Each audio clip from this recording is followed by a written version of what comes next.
Então, quem está organizando as informações é o Ministério do Desenvolvimento, para que nós tenhamos uma reunião com o presidente. Mas nós estamos acompanhando, primeiro sabendo a minúcia da decisão, segundo observando o que isso, quais as implicações que isso vai ter, porque não é uma decisão contra o Brasil, é uma coisa genérica para todo mundo, né? Observamos as reações do México, do Canadá, da China a esse respeito, mas enfim, a avaliação é de que medidas unilaterais desse tipo são contraproducentes para a melhoria da economia global. A economia global perde com isso, né? Com essa retração, com essa desglobalização que está acontecendo, né? E isso não significa defender a velha globalização que trouxe outros desequilíbrios, mas defender um tipo de globalização sustentável do ponto de vista social, do ponto de vista ambiental, né? Mas nós estamos na linha do que nós propusemos no G20, né? O Brasil liderou o G20 até o ano passado, nós estamos imaginando voltar para a mesa de negociação com propostas nessa direção. O senhor acha que há espaço, então, para negociar, para que o governo não imponha essas taxas aos produtos brasileiros? O governo americano? Eu não sei qual é a disposição do governo americano nesse momento, né? Negociar, até porque em 2018, se eu não estou enganado, aconteceu de uma sobretaxa ser imposta e depois houve um recuo pouco tempo depois. Então, por isso que o MIDIC está fazendo essa avaliação para levar para o presidente o quadro geral e nós vamos avaliar conjuntamente. O impacto disso na economia brasileira, o senhor já fez essa avaliação, mesmo que preliminar? Não tem uma avaliação ainda. E o senhor já recebeu alguma avaliação dos setores de aço de alumínio? Eu me reúno com eles com muita frequência. Eu me reuni com muita frequência o ano passado, mas desde a medida eu não me reuni. Provavelmente eu tenho uma viagem marcada para o Oriente Médio essa semana, mas na minha volta eu certamente vou receber. Ministro, o senhor citou ali o caso do Canadá, México, Austrália, são países que já procuraram o Trump para tentar fazer alguma negociação. A Austrália mesmo... O Itamaraty está envolvido também. E já está tentando contatos com o governo... Não posso responder pelo Itamaraty, mas já cada ministério está fazendo a sua parte, mas o MIDIC está centralizando para levar o presidente à Casa Civil uma opinião a respeito. E, ministro, sobre essa reunião agora da GEL, teve algum tema principal, o pé de meia, o orçamento? Não teve, porque, como eu falei, nós temos que ajustar o orçamento às leis que foram aprovadas depois que o orçamento foi encaminhado, né, para manter uma peça orçamentária equilibrada, tanto do ponto de vista das pressões pós-encaminhamento, pressões de ampliação de algum programa em virtude da lei, quanto das medidas que o Congresso aprovou. Então nós vamos fazer chegar ao relator o que foi validado hoje na GEL para manter esse equilíbrio. E sobre o pé de meia, se chegou a um acordo com o TCU? Eu acredito que a conversa com o TCU foi boa. Nós apresentamos nossos argumentos sobre a validade da lei aprovada quase por unanimidade no Congresso, mas estamos dispostos a ouvir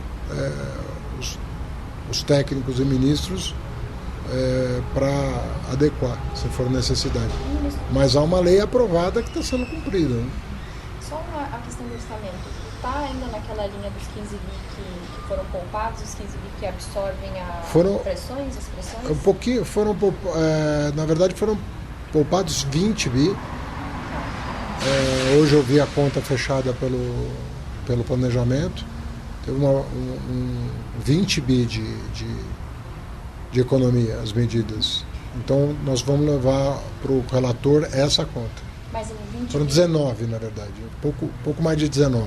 Ministro, mas o 19 bi que o senhor diz é porque tinha aquela conta dos 30 bi total e 15 bi que poupa e 15 Isso, bi que... mas a economia é maior do que os 15 que eu me referi. Hoje a conta feita pelo planejamento deu 19. 19. E aí o que absorve de pressão é os 15, continua sendo cerca de 15 bi. Cerca de 15. E a que se deve essa perda aí, que estava estimado 30, passou para 20? Não, é o contrário, nunca teve perda. É o contrário? Teve um aumento, na verdade.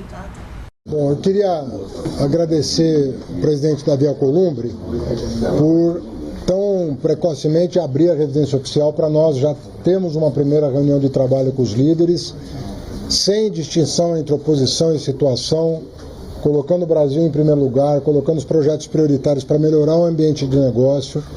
Eu sempre insisto em dizer que, além da agenda das contas públicas, existe todo um trabalho para melhorar o potencial de crescimento do nosso produto interno bruto, que é o que vai facilitar a primeira agenda.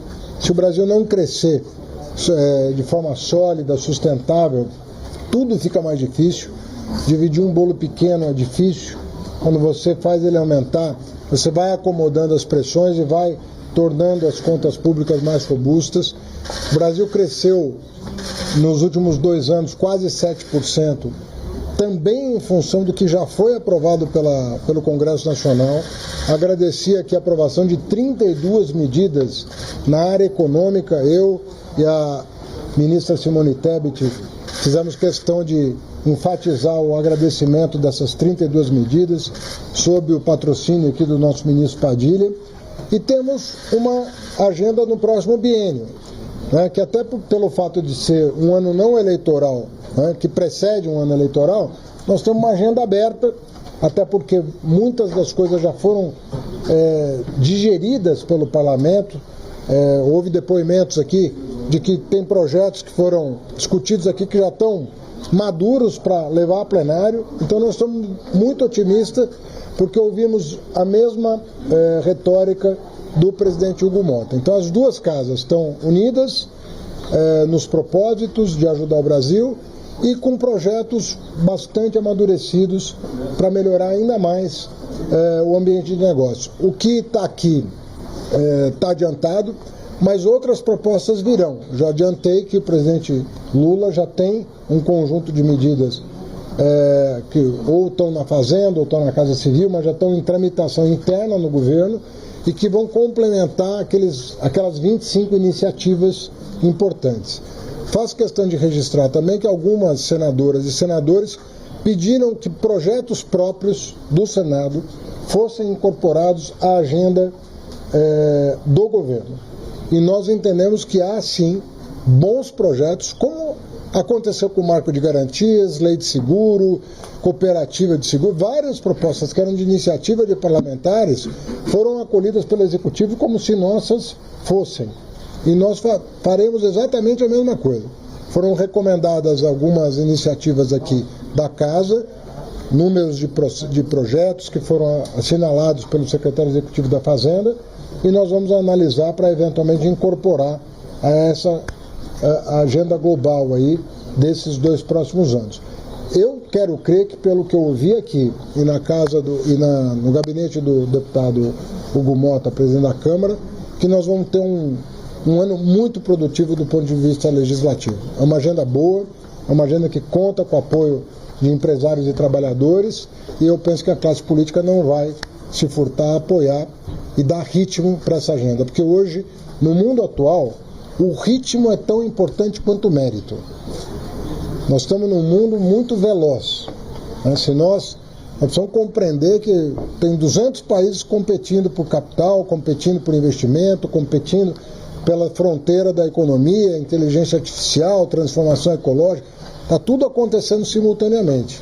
Então o mérito é importante, mas o ritmo também é. Então nós não podemos perder algumas janelas de oportunidade que estão surgindo diante de nós em virtude de vantagens competitivas que o Brasil tem, mas tem por um prazo limitado. Se não tiver aplainado a avenida para a gente trafegar, nós não vamos aproveitar o ímpeto da economia global. Então o Brasil tem todas as condições de aproveitar o momento, com todas as dificuldades que nós conhecemos. Nós somos grandes, nós temos 200 milhões de habitantes, nós temos potencial incrível, vantagens perceptíveis, e fazer valer essas vantagens a partir de uma regulação bem feita dessas novas fronteiras da economia. Obrigado. Muito obrigado. Direto do Planalto. Saiba mais sobre as ações do governo. Gestores de municípios do Brasil inteiro estão reunidos nesta semana em Brasília para debater soluções para suas cidades e fortalecer o Pacto Federativo. É o encontro de novos prefeitos e prefeitas que acontece nos dias 11, 12 e 13 de fevereiro e tem o foco na ampliação de parcerias com o governo federal. O evento é uma iniciativa da Presidência da República e tem a coordenação da Secretaria de Relações Institucionais. O presidente da Frente Nacional de Prefeitos, Edivaldo Nogueira, ressaltou a importância da iniciativa para os novos gestores. Quero parabenizar o presidente Lula por esse momento importante, que é a recepção aos recém-eleitos prefeitos e prefeitas, para que o governo possa abrir as portas, mostrar os projetos e fazer esse diálogo direto, sem intermediários. É o governo federal tendo e abrindo os caminhos para que os prefeitos e prefeitas possam ter esse diálogo cotidiano com o governo federal. Para o presidente da Associação Brasileira de Municípios, Ari Vanazzi, a nova gestão do governo federal mostra compromisso com os gestores e está trazendo avanços significativos para o desenvolvimento urbano. E esse encontro é o maior sinal de que o governo Lula, a gente precisa aplaudir de pé, porque tem compromisso com a cidade, com o Pacto Federativo e com a luta política da cidade, na defesa da cidade. Falo isso, presidente Lula, porque eu fui prefeito no governo anterior. Eu não tinha ministro para conversar, eu não tinha cadeira para sentar, não discuti PAC, não discuti creche, não construí UPA, não discuti nada. Agora eu discuto tudo e tudo tem possibilidade da gente buscar. O ministro da Secretaria de Relações Institucionais, Alexandre Padilha, ressalta a importância de cada município em assegurar mais recursos e convênios. E tenho certeza absoluta, nesse início de largada das novas gestões municipais, esses 3 dias serão 3 dias de vitórias do Brasil, dos brasileiros e brasileiras e de todos aqueles que vivem aqui, porque o nosso dever, mas também a oportunidade para cada município é chegar na sua cidade com mais recursos garantidos, com convênios destravados, com anúncios para fazer na carona da cidade de vocês. Durante a abertura do evento, o presidente Luiz Inácio Lula da Silva assegurou seu compromisso de beneficiar diretamente a população, sem distinção de partido ou ideologia dos prefeitos, e que vai privilegiar bons projetos, assim como o povo reconhece bons governantes. Prefeito do meu partido ficam zangados, porque quem ganhou a tal do Pacto de Eleições não foi o prefeito do PT, foi o prefeito vizinho que não gosta do PT. Mas é assim que a gente vai exercer a democracia. É assim que a gente vai ensinar a civilidade nesse país. Porque quando você é candidato, você fala eu acho, você fala eu penso, você fala eu acredito. Quando você está governando, ou você faz ou você não faz. E aí o povo vai julgar se você conseguiu cumprir aquilo que você prometeu. Com o tema A Cidade que Queremos está em nossas mãos, o encontro pretende estimular a implementação de políticas públicas inovadoras, inclusivas e sustentáveis. Durante os 3 dias do evento, 3.110 prefeitos e 560 vice-prefeitos de mais de 3.200 municípios terão a oportunidade de ampliar parcerias e investimentos federais nos municípios e de se capacitarem em programas e ações para a captação de recursos. De Brasília, Gisele Brasil. Você ouviu Direto do Planalto. O IPCA, índice que mede a inflação dos produtos e serviços consumidos pelas famílias do país, foi de 0,16% em janeiro, a menor inflação para o mês desde a criação do Plano Real em 1994. O índice ficou 0,36 ponto percentual abaixo da taxa de dezembro, que foi de 0,52% segundo o IBGE. A desaceleração foi puxada principalmente pelo consumo de energia elétrica residencial, que recuou mais de 14%. Alguns alimentos como cenoura, tomate e café moído registraram alta, mas as refeições fora do domicílio ficaram mais baratas quando comparadas a dezembro do ano passado, saindo de uma alta de 1,19% para 0,67% em janeiro. A divulgação do IPCA foi feita nesta terça-feira. Da agência Rádio Gov em Brasília, Luciano Seixas.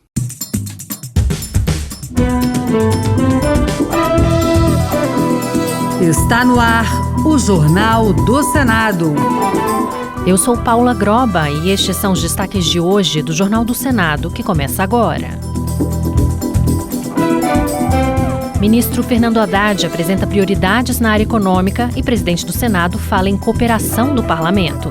Senadores reagem à taxação de 25% do aço e alumínio importados pelos Estados Unidos. Davi Alcolumbre defende liberação de emendas ao afirmar que parlamentares conhecem as prioridades dos municípios. Boa noite. Durante encontro com o ministro da Fazenda, Fernando Haddad, o presidente do Senado, Davi Alcolumbre, assegurou a disposição do parlamento para aprovar projetos relevantes para o país. Ao destacar a necessidade de cooperação, Alcolumbre pediu que os parlamentares deixem as diferenças políticas de lado. Já o ministro Fernando Haddad afirmou que o governo vai incluir projetos de senadores na pauta prioritária, mas pediu agilidade nas votações. A repórter Érica Christian tem os detalhes. O ministro da Fazenda, Fernando Haddad, entregou ao presidente do Senado, Davi Alcolumbre, uma lista com os projetos prioritários do governo. Entre eles, a segunda parte da regulamentação da reforma tributária, a isenção do imposto de renda para quem recebe até R$ 5.000 mensais e a limitação dos supersalários. Davi Alcolumbre diz que há um espírito de colaboração do Congresso Nacional com o governo em defesa de uma agenda de país. O parlamento entregou, na ampla maioria das vezes, o que foi solicitado pelo Poder Executivo, e que a gente possa buscar, a partir dessas reuniões, nossas convergências e deixar um pouco das divergências de lado em favor do Brasil e dos brasileiros. Fernando Haddad quer incluir na agenda prioritária do governo projetos dos senadores e citou como bons exemplos o Marco das Garantias e a Lei de Seguros. Mas o ministro da Fazenda pediu agilidade do Congresso Nacional na votação de algumas propostas. Nós estamos num mundo muito veloz. Nós precisamos compreender que tem 200 países competindo por capital, competindo por investimento. Então o mérito é importante, mas o ritmo também é. Então nós não podemos perder algumas janelas de oportunidade que estão surgindo diante de nós em virtude de vantagens competitivas que o Brasil tem, mas tem por um prazo limitado. Ainda na pauta de prioridades do governo estão o orçamento de 2025, a reforma da Previdência dos militares e mudanças na lei de falências. A nova versão do relatório da reforma do Código Eleitoral está pronta para votação na Comissão de Constituição e Justiça. O Código atual, em vigor há quase 60 anos, foi sancionado em 1965. O novo texto prevê a reserva de 20% das cadeiras do Legislativo para mulheres e limita o prazo de inegibilidade a 8 anos, contado a partir da condenação judicial. O relator, senador Marcelo Castro, do MDB do Piauí, destacou que a legislação eleitoral, atualmente dispersa em 7 leis, será unificada. Também será exigido que juízes, membros do Ministério Público e policiais se afastem dos cargos 4 anos antes de concorrerem a eleições. Quer ser político? Tem problema. Abandona a magistratura, abandona o Ministério Público, abandona a carreira militar e vai ser político. Não é proibido, mas as duas coisas não dá certo. E uma proposta que assegura a presença feminina nos principais cargos das 2 casas do Congresso Nacional aguarda votação dos senadores em plenário. Atualmente, a composição da mesa do Senado já reflete o modelo ideal defendido há anos na Câmara dos Deputados. Mais detalhes com a repórter Janaína Araújo. Uma proposta de emenda à Constituição apresentada em 2006 pela deputada Luísa Erundina, do PSOL de São Paulo, prevê que na composição das mesas e comissões do Congresso Nacional, do Senado e da Câmara dos Deputados haja distribuição equilibrada entre homens e mulheres, sendo assegurada ao menos uma vaga para cada sexo. O texto chegou a passar pela Comissão de Constituição e Justiça do Senado em 2016, mas faltou a votação em plenário. Se tivesse sido aprovada naquela época, seria comum a situação atual da mesa do Senado, em que 2 cargos são ocupados por mulheres. No biênio 2025-2026, a senadora Ana Paula Lobato, do PDT do Maranhão, foi eleita 3ª secretária e a senadora Daniela Ribeiro, do PSD da Paraíba, será a primeira mulher a ocupar a 1ª secretaria. Daniela Ribeiro aponta a importância da representatividade feminina na mesa do Senado. A 1ª secretaria é um trabalho extremamente importante para todos nós, como se fosse a prefeitura do Senado. Cheguei aqui como primeira paraibana eleita. A gente tem que dar resultado. Não basta só ocupar o espaço, principalmente nós mulheres. A gente é muito mais cobrada, mais criticada. O que eu quero é trazer resultado para os servidores dessa casa. A proposta que promove a igualdade de gênero nos principais cargos do Senado e da Câmara está pronta para entrar na pauta de votações do plenário. A decisão de taxar em 25% a importação de aço e alumínio nos Estados Unidos repercutiu entre os senadores. A medida deve atingir em cheio um dos principais produtos de exportação do Brasil, já que os norte-americanos são os maiores importadores do aço brasileiro. Repórter Marcela Cunha. A taxação de produtos estrangeiros é uma promessa de campanha que busca fortalecer a indústria norte-americana. Trump já tentou aplicar tarifas ao aço e alumínio brasileiros no primeiro mandato, mas o Brasil negociou para amenizar os impactos, como lembrou o senador Hamilton Mourão, do Republicanos do Rio Grande do Sul. Já enfrentamos isso durante o governo do presidente Bolsonaro, tivemos que negociar uma tarifa elevada. A nossa indústria do aço, ela trabalha abaixo da capacidade dela e perdendo o mercado é ruim para ela. O presidente Lula já declarou que, em caso de aumento de tarifas sobre produtos brasileiros, haveria reciprocidade, mas para o senador Carlos Viana, do Podemos de Minas Gerais, esse é um momento de negociação e a taxação não é definitiva. Somos independentes em vários aspectos, mas, naturalmente, que sentar-se à mesa com os representantes dos Estados Unidos é interessante para o país em toda e qualquer situação. Mas, a meu ver, não é uma decisão definitiva por parte deles, pode ser revertida. O Instituto Aço Brasil, que representa as siderúrgicas nacionais, publicou uma nota defendendo o diálogo com os Estados Unidos e a manutenção do acordo de cotas de exportação estabelecido em 2018. A restrição ao uso de celulares em sala de aula já está em vigor em 180 mil escolas de educação básica do Brasil. Aprovada pelo Congresso, a norma permite o uso de dispositivos apenas para fins pedagógicos. A senadora Tereza Leitão, do PT de Pernambuco, destacou, em entrevista à Rádio Senado, que a medida busca integrar a tecnologia ao ensino de forma benéfica, além de proteger os alunos dos impactos do uso excessivo de telas, como sedentarismo, distúrbios visuais e alterações cognitivas e emocionais. Professora e cotada para presidir a Comissão de Educação, ela defendeu o monitoramento da lei, mas já avaliou positivamente seus primeiros resultados. Eu tenho notado que há uma boa vontade muito grande por parte das escolas, seja públicas ou seja privadas, que a gente sabe que não é uma lei que vai ter o efeito imediato, até porque ela passa por um processo de conscientização, ela passa por um processo de mudança de hábitos. O presidente do Senado, Davi Alcolumbre, declarou hoje que a liberação de emendas parlamentares obedece aos critérios de transparência e rastreabilidade exigidas pela Constituição. Durante encontro de novos prefeitas e prefeitos em Brasília, Alcolumbre disse que os parlamentares vão trabalhar com os municípios para atenderem às demandas da população. Repórter Érica Christian. Ao participar da cerimônia de abertura do encontro de novos prefeitos e novas prefeitas em Brasília, o presidente do Senado, Davi Alcolumbre, afirmou que os municípios não contam com recursos próprios para investimentos. Por isso, ressaltou a importância das emendas parlamentares que tiveram o pagamento suspenso pelo Supremo Tribunal Federal. O presidente do Senado lembrou que os parlamentares são legitimados pelo voto para definirem a destinação dos repasses do orçamento que vão chegar a todas as cidades e destacou que o pagamento das emendas parlamentares obedece a critérios de transparência e rastreabilidade. O controle da execução de toda e qualquer transferência de recursos da União sempre seguiu critérios técnicos e orçamentários exigidos na nossa legislação, que pode e deve sempre passar por um processo de aperfeiçoamento, caso seja necessário. No ano passado, o Congresso Nacional aprovou novas regras para a liberação das emendas parlamentares com critérios de transparência e rastreabilidade. Mesmo assim, o Supremo Tribunal Federal manteve a suspensão dos repasses.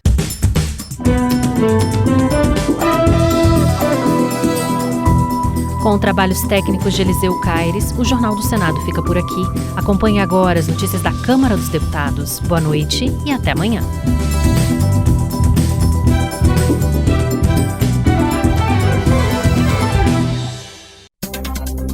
Hoje, 12 de fevereiro de 2025, o governo autoriza mais 37 sites de apostas no Brasil. Inflação de janeiro registra menor alta para o mês desde o Plano Real. O governo federal lança programa para conectar autônomos e prefeituras. Beneficiários têm direito de recorrer à suspensão de auxílios do INSS. Eu sou Bruno Sena e o Rádio Notícias está no ar.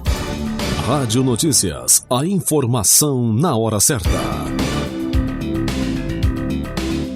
Um panorama atualizado do que está acontecendo no Brasil e no mundo, você ouve aqui. Rádio Notícias. Rádio Notícias. Informações com credibilidade e imparcialidade. Não importa onde você esteja, não importa o horário, nós estamos aqui para mantê-lo informado.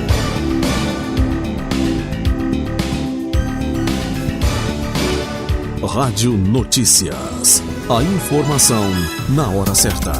O Ministério da Fazenda publicou nesta terça-feira 11 novas portarias que autorizam o funcionamento de 37 sites de apostas esportivas, as chamadas bets, no Brasil. A autorização, válida até 31 de dezembro de 2029, exige que cada empresa pague uma outorga de R$30 milhões. A medida faz parte da regulamentação da Lei das Bets, sancionada no final de 2023. As plataformas precisam operar com o domínio .bet.br, além de seguir normas de segurança financeira, prevenção à lavagem de dinheiro e práticas de jogo responsável. O governo também determinou restrições para evitar fraudes e vícios, como a proibição de crédito para apostas, bônus de entrada e a exigência de identificação dos usuários por CPF e reconhecimento facial. Além disso, menores de 18 anos, atletas, árbitros, dirigentes esportivos e agentes públicos ligados ao setor não podem apostar. Onda de calor extremo atinge Brasil, com sensação térmica de até 70 graus Celsius. Quem explica mais detalhes é Ailton Moreno. Uma intensa onda de calor deve atingir o Brasil entre os dias 12 e 21 de fevereiro, elevando drasticamente as temperaturas no Sudeste, Sul, partes do Centro-Oeste e Nordeste. Segundo projeções, a sensação térmica pode chegar a 70 graus centígrados em algumas regiões, devido à combinação de altas temperaturas e umidade elevada. Em Porto Alegre, a máxima prevista para esta quarta-feira é de 39 graus, com umidade de 95%, resultando em sensação térmica recorde. Em São Paulo, a temperatura pode atingir 35 graus, com sensação de 56 graus, enquanto no Rio de Janeiro, máxima de 39 graus e umidade de 88% podem gerar sensação de 66 graus. Especialistas alertam para riscos como desidratação, exaustão térmica e agravamento de doenças respiratórias, recomendando cuidados redobrados durante o período. Com informações para o Rádio Notícias, Ailton Moreno. O Índice Nacional de Preços ao Consumidor Amplo, IPCA, registrou alta de 0,16% em janeiro, o menor percentual para o mês desde o início do Plano Real em 1994. O acumulado em 12 meses recuou para 4,56%, segundo o IBGE. O resultado foi influenciado principalmente pela queda de 14,21% na energia elétrica residencial, impactada pelo bônus de Itaipu, que reduziu o custo das faturas. Por outro lado, transporte subiu 1,30%, puxado pelas passagens aéreas, mais 10,42%, e pelo ônibus urbano, mais 3,84%. O grupo Alimentação e Bebidas teve alta de 0,96%, com destaque para aumentos na cenoura, mais 36,14%, e no tomate, mais 20,27%. Entre as capitais monitoradas, Aracaju teve a maior inflação, 0,59%, e Rio Branco registrou a maior queda, menos 0,34%, devido à forte redução na energia elétrica. A informação na hora certa. Rádio Notícias.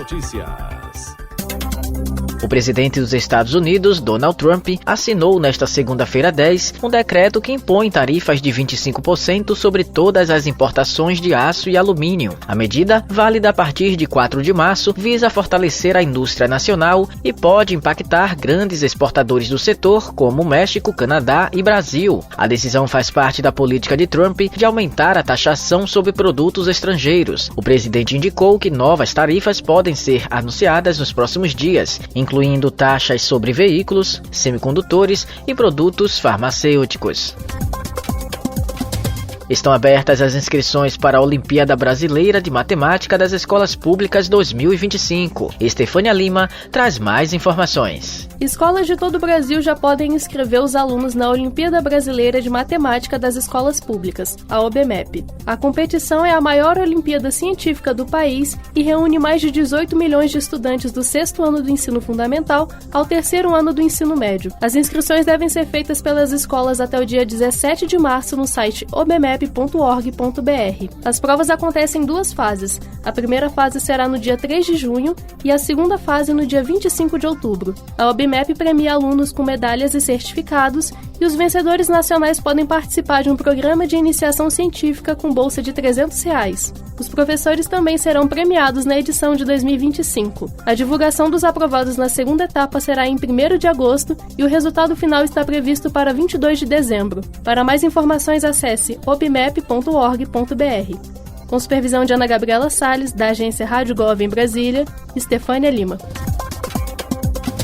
O governo federal lançou nesta terça-feira 11 o Contrata Mais Brasil, um programa que pretende conectar profissionais autônomos às prefeituras para a prestação de pequenos serviços. A iniciativa foi inspirada em um modelo já implementado no Recife e terá a adesão voluntária dos municípios. Pela plataforma, pintores, encanadores, eletricistas, marceneiros e outros profissionais cadastrados, como o MEI, poderão oferecer seus serviços sempre que as prefeituras precisarem de pequenos reparos, como a manutenção de escolas e postos de saúde. O sistema enviará notificações via WhatsApp para os profissionais qualificados, permitindo que façam propostas de forma ágil e transparente. A primeira fase do programa tem um potencial de movimentação de R$6 bilhões apenas com serviços de manutenção e pequenos reparos contratados pelo setor público no último ano. O governo já planeja uma segunda fase para incluir compras e serviços de maior porte, ampliando as oportunidades para micro e pequenas empresas, agricultores familiares e cooperativas. Em um terceiro estágio, a plataforma poderá abranger empresas de todos os tamanhos. Rádio Notícias. A informação na hora certa. INSS cancela quase 360 mil benefícios em Operação Pente Fino. Metade dos benefícios analisados foi suspensa entre julho e dezembro de 2024. Especialista destaca a importância para a saúde financeira do sistema. Quem explica pra gente é Bianca Mingotti. No segundo semestre de 2024, o Instituto Nacional do Seguro Social, INSS, finalizou a Operação Pente Fino com mais de 350 mil auxílios por incapacidade temporária encerrados por não atenderem mais aos critérios de concessão. Foram analisados mais de 680 mil benefícios entre 9 de julho e 31 de dezembro do ano passado, sendo que 47,9% foram suspensos. O especialista em direito previdenciário e mestre em direito das relações sociais e trabalhistas, Washington Barbosa, destaca que a ação do INSS é importante para melhorar a saúde do sistema financeiro, bem como para poder atender aqueles que realmente precisam e têm direito a receber o auxílio. Como quase metade dos benefícios analisados foram cancelados no final de 2024, o especialista Washington Barbosa pontua que há pontos de avaliação para o cenário. Ele questiona se a medida foi tomada de forma devida por ser um número expressivo. Caso o beneficiário tenha notado que não recebeu o auxílio e tenha se sentido prejudicado, Barbosa afirma que é possível recorrer da decisão. As pessoas que tiveram benefício suspenso nessas operações, elas devem procurar um advogado, uma advogada de sua confiança, porque ele vai pegar o benefício especificamente, vai reavaliar, vai olhar os motivos pelos quais esse benefício foi suspenso ou cancelado e vai te propor a melhor estratégia para resolver isso, que pode ser uma estratégia administrativa, no âmbito administrativo, ou uma outra no âmbito judicial. Mas aí você precisa procurar uma pessoa especializada.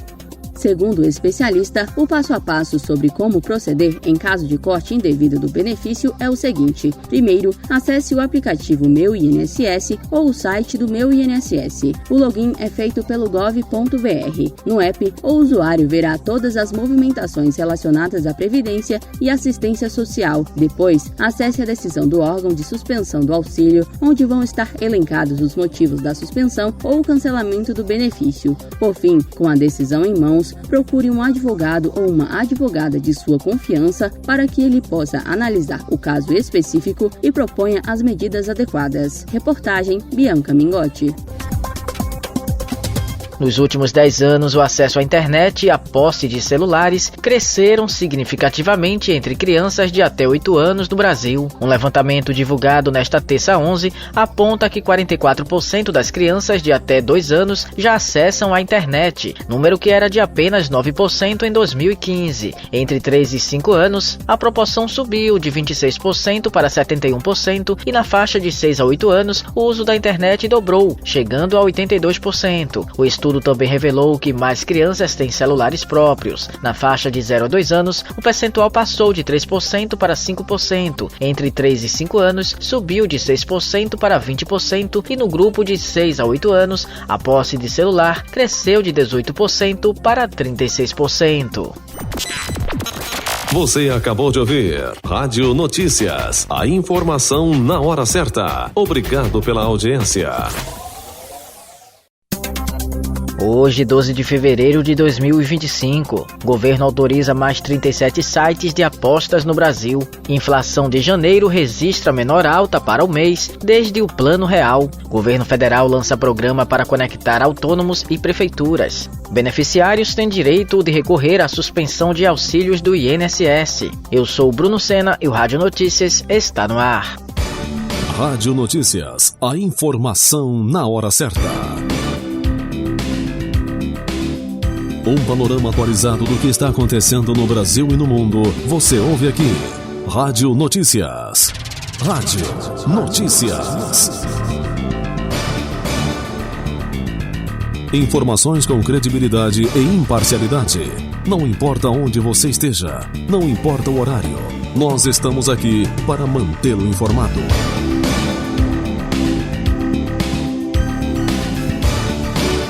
Rádio Notícias. A informação na hora certa.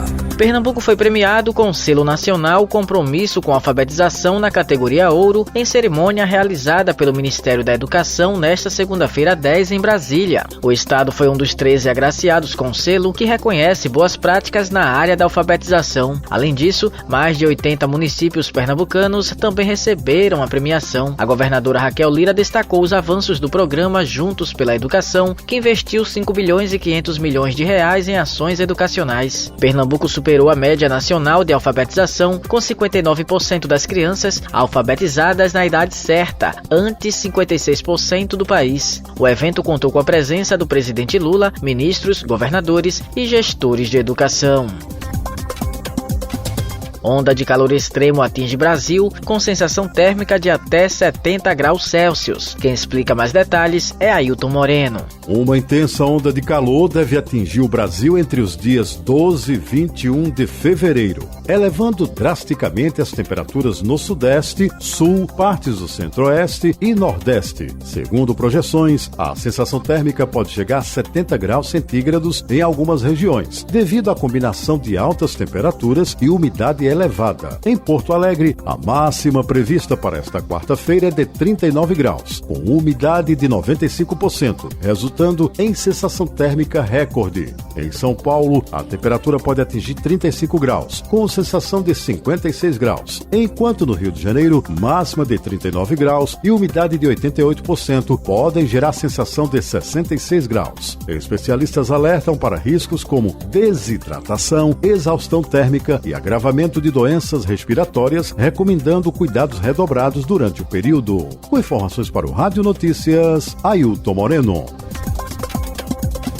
O Índice Nacional de Preços ao Consumidor Amplo, IPCA, registrou alta de 0,16% em janeiro, o menor percentual para o mês desde o início do Plano Real em 1994. O acumulado em 12 meses recuou para 4,56% segundo o IBGE. O resultado foi influenciado principalmente pela queda de 14,21% na energia elétrica residencial, impactada pelo bônus de Itaipu, que reduziu o custo das faturas. Por outro lado, transporte subiu 1,30%, puxado pelas passagens aéreas, mais 10,42%, e pelo ônibus urbano, mais 3,84%. O grupo Alimentação e Bebidas teve alta de 0,96%, com destaque para aumentos na cenoura, mais 36,14%, e no tomate, mais 20,27%. Entre as capitais monitoradas, Aracaju teve a maior inflação, 0,59%, e Rio Branco registrou a maior queda, menos 0,34%, devido à forte redução na energia elétrica.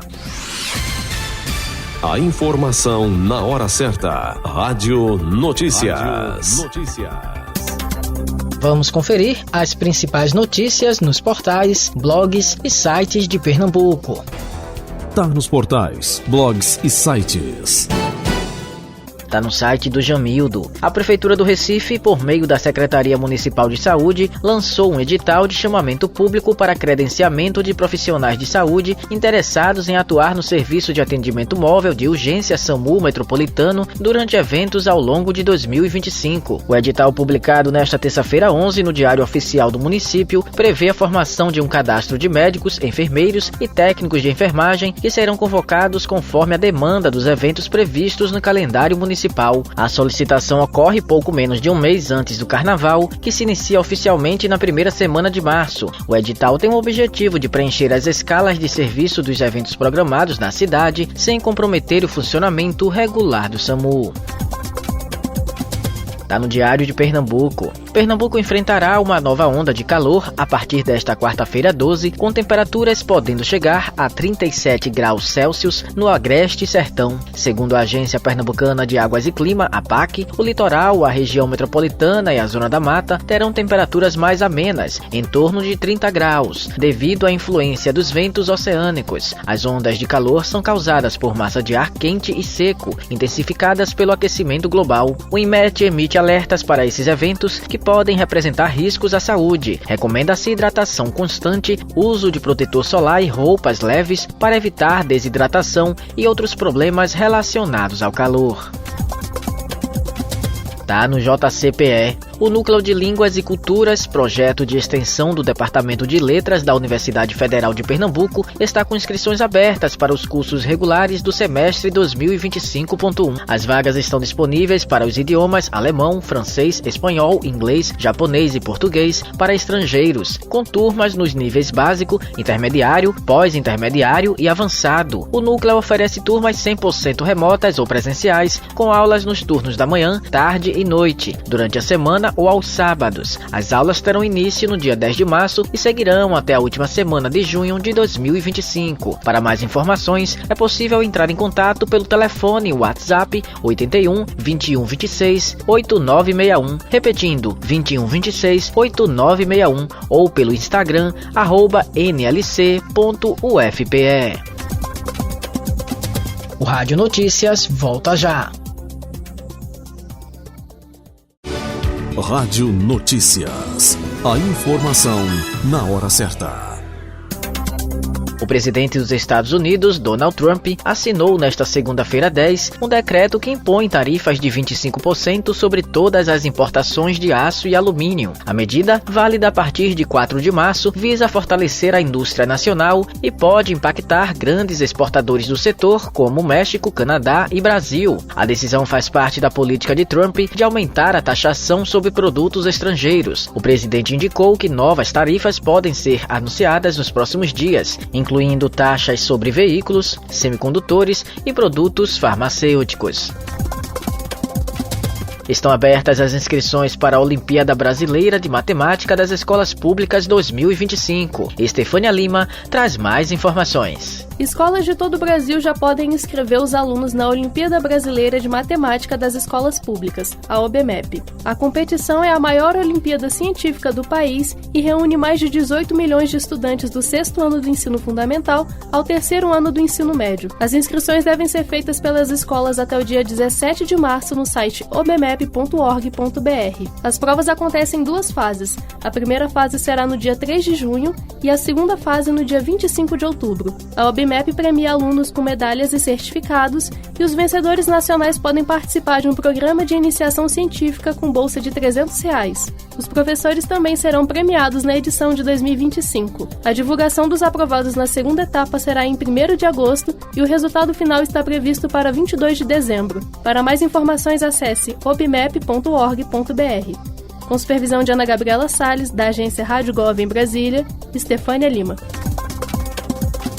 O governo federal lançou nesta terça-feira 11 o Contrata Mais Brasil, um programa que pretende conectar profissionais autônomos às prefeituras para a prestação de pequenos serviços. A iniciativa foi inspirada em um modelo já implementado no Recife e terá a adesão voluntária dos municípios. Pela plataforma, pintores, encanadores, eletricistas, marceneiros e outros profissionais cadastrados, como o MEI, poderão oferecer seus serviços sempre que as prefeituras precisarem de pequenos reparos, como a manutenção de escolas e postos de saúde. O sistema enviará notificações via WhatsApp para os profissionais qualificados, permitindo que façam propostas de forma ágil e transparente. A primeira fase do programa tem um potencial de movimentação de R$6 bilhões apenas com serviços de manutenção e pequenos reparos contratados pelo setor público no último ano. O governo já planeja uma segunda fase para incluir compras e serviços de maior porte, ampliando as oportunidades para micro e pequenas empresas, agricultores familiares e cooperativas. Em um terceiro estágio, a plataforma poderá abranger empresas de todos os tamanhos. Rádio Notícias. A informação na hora certa. INSS cancela quase 360 mil benefícios em Operação Pente Fino. Metade dos benefícios analisados foi suspensa entre julho e dezembro de 2024. O especialista destaca a importância para a saúde financeira do sistema. Quem explica pra gente é Bianca Mingotti. No segundo semestre de 2024, o Instituto Nacional do Seguro Social, INSS, finalizou a Operação Pente Fino com mais de 350 mil auxílios por incapacidade temporária encerrados por não atenderem mais aos critérios de concessão. Foram analisados mais de 680 mil benefícios entre 9 de julho e 31 de dezembro do ano passado, sendo que 47,9% foram suspensos. O especialista em Direito Previdenciário e mestre em Direito das Relações Sociais e Trabalhistas, Washington Barbosa, destaca que a ação do INSS é importante para melhorar a saúde do sistema financeiro, bem como para poder atender aqueles que realmente precisam e têm direito a receber o auxílio. Como quase metade dos benefícios analisados foram cancelados no final de 2024, o especialista Washington Barbosa pontua que há pontos de avaliação para o cenário. Ele questiona se a medida foi tomada de forma devida por ser um número expressivo. Caso o beneficiário tenha notado que não recebeu o auxílio e tenha se sentido prejudicado, Barbosa afirma que é possível recorrer da decisão. As pessoas que tiveram benefício suspenso nessas operações, elas devem procurar um advogado, uma advogada de sua confiança, porque ele vai pegar o benefício especificamente, vai reavaliar, vai olhar os motivos pelos quais esse benefício foi suspenso ou cancelado e vai te propor a melhor estratégia para resolver isso, que pode ser uma estratégia administrativa, no âmbito administrativo, ou uma outra no âmbito judicial. Mas aí você precisa procurar uma pessoa especializada. Segundo o especialista, o passo a passo sobre como proceder em caso de corte indevido do benefício é o seguinte. Primeiro, acesse o aplicativo Meu INSS ou o site do Meu INSS. O login é feito pelo gov.br. No app, o usuário verá todas as movimentações relacionadas à Previdência e Assistência Social. Depois, acesse a decisão do órgão de suspensão do auxílio, onde vão estar elencados os motivos da suspensão ou cancelamento do benefício. Por fim, com a decisão em mãos, dados, procure um advogado ou uma advogada de sua confiança para que ele possa analisar o caso específico e proponha as medidas adequadas. Reportagem Bianca Mingotti. Nos últimos 10 anos, o acesso à internet e a posse de celulares cresceram significativamente entre crianças de até 8 anos no Brasil. Um levantamento divulgado nesta terça 11 aponta que 44% das crianças de até 2 anos já acessam a internet, número que era de apenas 9% em 2015. Entre 3 e 5 anos, a proporção subiu de 26% para 71% e na faixa de 6 a 8 anos, o uso da internet dobrou, chegando a 82%. O estudo também revelou que mais crianças têm celulares próprios. Na faixa de 0 a 2 anos, o percentual passou de 3% para 5%. Entre 3 e 5 anos, subiu de 6% para 20% e no grupo de 6 a 8 anos, a posse de celular cresceu de 18% para 36%. Você acabou de ouvir Rádio Notícias. A informação na hora certa. Obrigado pela audiência. Presidente do FNDE, o Fundo Nacional de Desenvolvimento da Educação, Fernanda Pacobaíba. Presidente, a gente está conversando diretamente aqui do Encontro Nacional de Novos Prefeitos e Prefeitas. E eu queria que a senhora começasse falando um pouco para a gente como é que está sendo esse atendimento diretamente aos prefeitos. O que eles têm buscado mais nos estandes do MEC e do FNDE? Pois é, a gente está vendo um sucesso absoluto desse evento, mais de 22 mil pessoas inscritas e certamente os gestores municipais têm vários espaços do Ministério da Educação que eles podem acorrer. Nós temos aqui um espaço que é apenas do Ministério da Educação, que tem vários projetos, tem os nossos ônibus, temos um projeto de escola nota 10, que inclusive tem mobiliário, tem livros, tem o programa PNLD lá presente. Nós temos outro espaço que é conjugado com outros ministérios também de atendimento e temos na estrutura do PAC, aqui nessa área, na zona sul aqui do nosso Ulisses Guimarães, temos também um espaço do PAC que tem atendimento. Nós temos 10 pessoas do MEC e do FNDE atendendo simultaneamente e as perguntas são as mais diversas.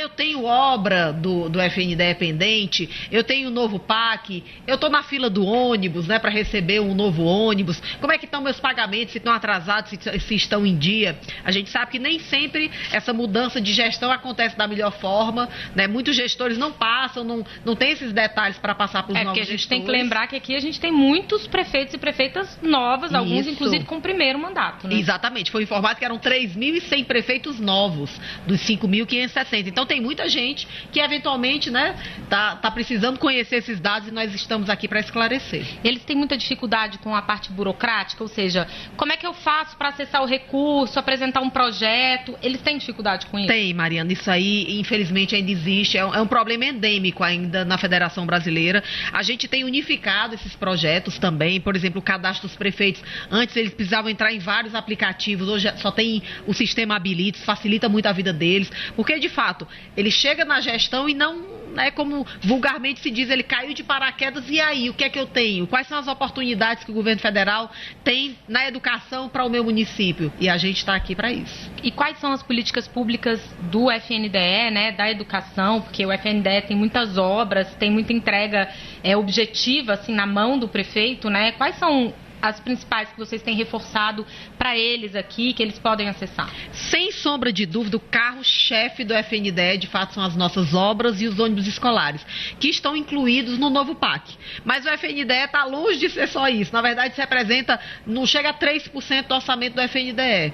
Nós temos muito engajamento relacionado ao Fundeb, salário educação, como é que eu uso esse dinheiro, como é que eu recebo esse dinheiro, em qual conta, o PDDE, que é o Programa Dinheiro Direto na Escola, como é que eu regularizo escola que está sem receber, como é que eu presto contas, o Programa Nacional de Alimentação Escolar, que é o programa mais lindo do governo federal, como é que você resolve também problema de prestação de conta, como é que muda gestor. Nós temos o Programa Nacional de Apoio ao Transporte Escolar, enfim, nós temos muitos programas, mais de uma dezena de programas, todos eles com recursos, que afinal o FNDE é um fundo com 107 bilhões de reais destinados todos à educação básica, e esse dinheiro não fica um centavo do governo federal, vai todo para estados e municípios. Justamente para a mão desses prefeitos. Para a mão exatamente dos prefeitos que aqui estão. E aí, presidente, a gente está falando também de realidades muito diferentes, A gente tem prefeitos de cidades muito pequenas, cidades onde a demanda é mais na zona rural, por exemplo, né? Vai ter muita escola rural, por exemplo, e aí a gente tem também prefeitos de cidades de médio, grande porte, de grandes centros.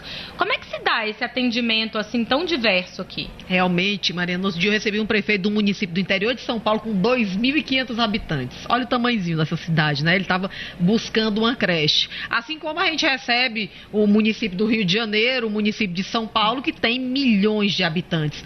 Obviamente que na hora de fazer esse acerto, esse tratamento, é um tratamento diferenciado porque existem grandezas diferenciadas. Mas eu acho que um ponto que une em comum o financiamento da educação básica no Brasil é o Fundeb. E ele torna muito democrático isso, sabe? Esse desnivelamento e tratar de forma desigual os desiguais. Eu acho que é o grande programa. Para além disso, logicamente, os equipamentos de maior porte vão para a cidade de maior porte, equipamentos de menor porte, porque o FNDE tem vários modelos.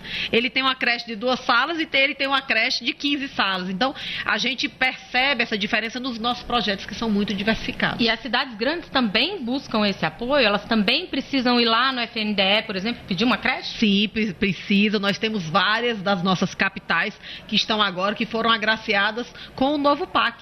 É muito importante o programa de obras do FNDE também para as nossas cidades grandes. E por falar nisso, vocês têm um programa muito voltado para obras paradas, né? Ou seja, aquelas prefeituras que no passado já tinham apresentado projetos, já tinham recebido recursos para começar uma obra, e aí, por motivos diversos, a obra ficou parada, ficou lá abandonada e elas estão sendo retomadas, né? Exatamente, Mariana. De fato, é o projeto mais desafiador dessa nossa gestão.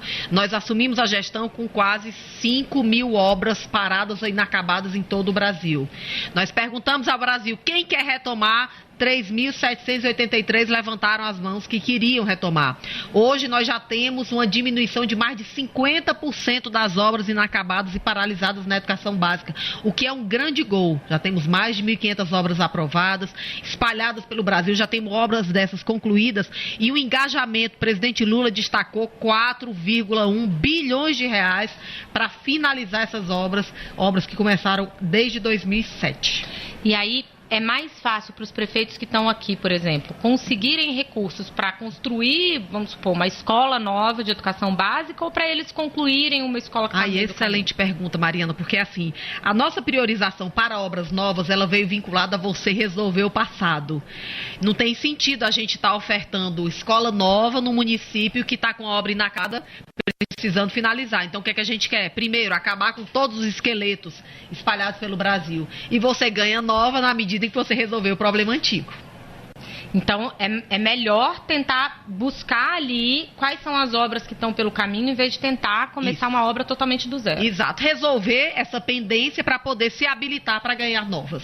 Presidente, para a gente encerrar, esse atendimento do FNDE, né, do Fundo Nacional de Desenvolvimento da Educação, que está acontecendo aqui, ele vai ficar até o fim? Quantas pessoas estão envolvidas e como é que está sendo isso? Pois é, nossa equipe de atendimento vai ficar em todos esses instantes que eu me referi no início da matéria. Teremos sempre essas 10 pessoas aqui que vão estar se revezando durante todo o evento. Mas lembrando também, nós temos uma estrutura de atendimento lá no FNDE.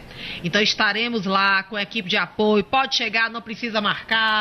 Enfim, apareça, a gente vai estar circulando por lá também, porque o evento aqui é gigantesco, mas nossa estrutura no FNDE também está lá para ajudar. Tá certo, nós conversamos com Fernanda Pacobaíba, presidente do Fundo Nacional de Desenvolvimento da Educação. Presidente, muito obrigada pela sua entrevista à Voz do Brasil. Obrigada. Durante 3 dias, o Centro de Convenções Ulisses Guimarães, em Brasília, será um espaço para troca de experiências, conexões e aproximação de municípios com o governo federal. O evento reúne cerca de 3.100 prefeitos. Alcemir Moreira, de Santa Bárbara, em Minas Gerais, quer aproveitar a oportunidade. Às vezes os prefeitos estão distantes, de Brasília, nem todos têm a oportunidade de estar aqui sempre.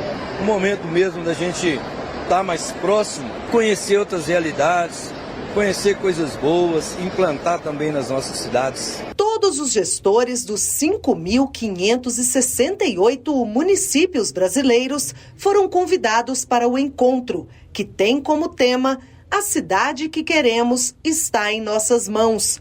No evento, eles poderão participar de conferências e oficinas para a implementação de políticas públicas inclusivas e sustentáveis. Uma das maiores inovações é o espaço Prefeitar, que simula situações reais da governança municipal. O visitante vai poder atuar na resolução de tragédias climáticas e crise orçamentária, por exemplo, junto a equipes de assistência técnica. O ministro das Relações Institucionais, Alexandre Padilha, detalha a experiência. É um momento de aproximação, de acolhimento para ajudar o prefeito, a prefeita de gestão municipal a enfrentar os desafios da sua cidade. O município enfrentando uma enchente.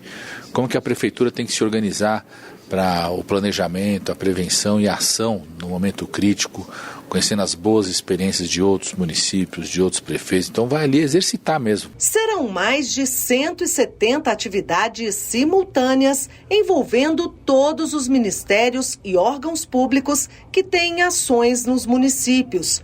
Foi no encontro que o prefeito Benilton Anastácio, do município de Rafael Fernandes, no Rio Grande do Norte, descobriu que pode concluir uma creche que estava parada há 12 anos, com recursos do novo PAC. No final do ano passado foi dada entrada na repactuação, tivemos a excelente notícia que foi aprovada e já está liberada. E logo vamos preparar a parte burocrática, a licitação, para a gente retomar essa tão sonhada obra do nosso município. Vai ajudar muitos pais, que precisam colocar seus filhos nas escolas. Estavam necessitando muito dessa obra, vai ser um sonho que vai se tornar realidade agora. São mais de 22 mil inscritos no encontro de novos prefeitos e prefeitas, que segue até a próxima quinta-feira.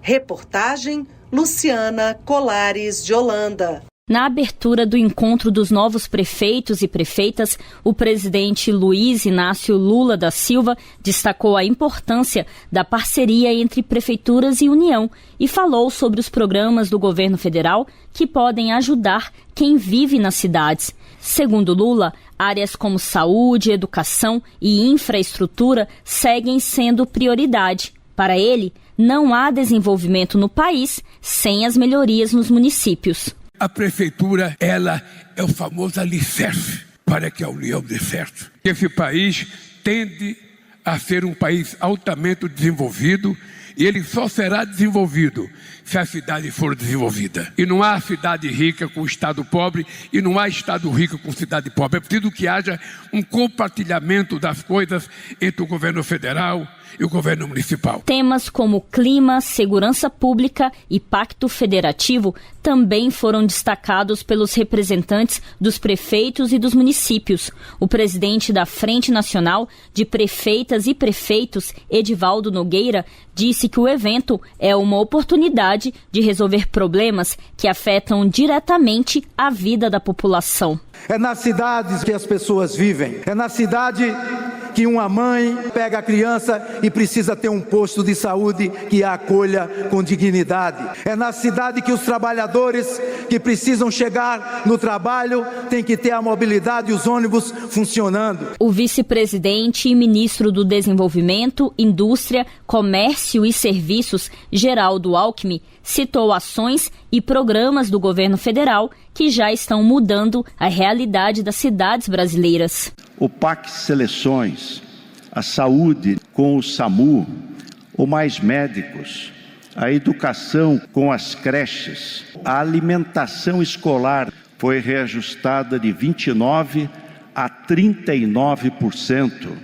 A infraestrutura, os financiamentos do BNDES. Durante os 3 dias de encontro, além de apresentar os programas e como acessá-los, o governo federal também deve anunciar novos investimentos, como apontou o ministro das Relações Institucionais, Alexandre Padilha. Vem aí anúncio da nova seleção, mais 50 bilhões de reais para os municípios brasileiros, no Minha Casa Minha Vida, na área da saúde, na área da educação, na área do esporte, na infraestrutura. Após a abertura oficial do encontro, o governo federal anunciou uma novidade para os pequenos empreendedores dos municípios. É a plataforma de contratação pública Contrata Mais Brasil. O espaço vai conectar as prefeituras e órgãos de todo o Brasil aos microempreendedores individuais. Serviços como pintura, manutenção de equipamentos, consertos e instalações elétricas, por exemplo, serão anunciados nessa plataforma e os profissionais vão poder se candidatar com rapidez e sem burocracia. Para acessar a ferramenta, basta entrar no site gov.br/Contrata Mais Brasil. Reportagem Márcia Fernandes. A brasiliense Letícia Scarlett dos Santos saiu de casa cedo com um propósito: fazer a nova carteira de identidade nacional. E ela explica por que tinha tanta pressa para emitir o documento. Casei em novembro e aí eu peguei minha certidão, se eu não me engano, mês passado, e eu tinha que alterar meus documentos todos. Já o eletricista Alisson Oliveira foi buscar a nova identidade e aprovou o documento. Ele conta que já tem um motivo especial para usá-lo pela primeira vez. Vou lá tirar minha habilitação, que estava tudo impedido por causa dessa identidade. 20 milhões de brasileiros, assim como o Alisson, já têm a nova carteira de identidade nacional em mãos. Além de facilitar a vida do cidadão, a nova identidade também ajuda o governo federal a reduzir fraudes, atualizar cadastros administrativos e melhorar a oferta de serviços públicos. Para solicitar o documento, é necessário fazer um agendamento prévio pela plataforma gov.br, como explica o secretário de Governo Digital, Rogério Mascarenhas. Através lá do gov.br/identidade é possível agendar. Lá tem um rol de documentos, basicamente a carteira obtida com a sua certidão de nascimento. Existem alguns documentos complementares se o cidadão quiser inseri-lo dentro da identidade. Entre as principais vantagens da nova identidade está o número único para todo o país, que é o mesmo do CPF. Além disso, o novo sistema facilita a emissão de segunda via em caso de perda ou extravio do documento. Outra novidade é o QR Code, que permite verificar a autenticidade do documento de forma rápida e segura. E a validade dela varia de acordo com a idade. Para crianças de até 12 anos, vale por 5 anos. Entre 12 e 60, o prazo aumenta para 10 anos. E para quem tem mais de 60 anos, a validade é indeterminada. Reportagem Cleide Lopes.